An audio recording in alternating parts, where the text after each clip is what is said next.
She said a dark storm was gathering over Tinto. Igraine wiped away tears. He said the baby could only survive if we let him take him away. Let him be hidden somewhere no one would ever find him. She sat up abruptly, wrapping her arms around herself. I'm sorry, I shouldn't have told you that. Arthur said it must remain our secret. Morgan placed a hand on her mother's shoulder. I shall keep you your secret, Mother, she promised quietly. I shall say nothing of this. And she meant it. After all, it would not suit her plan. Looking up at her, Igraine smiled through fresh tears. Thank you, Morgan. Thank you.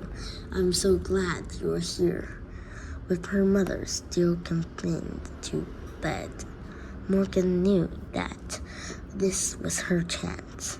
Merlin was gone, and Arthur was forgotten with grief.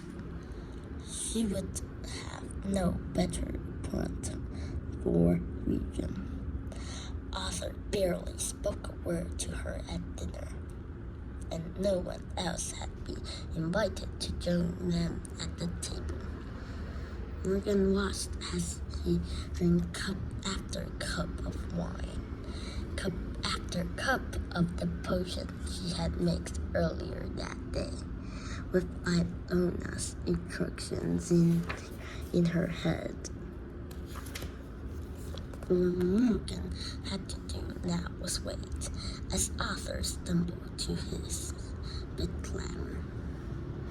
Morgan went to her room in the silence of the night. She called upon her powers of transformation, picturing her mother's face in her mind, her fiery hair, her fuller figure.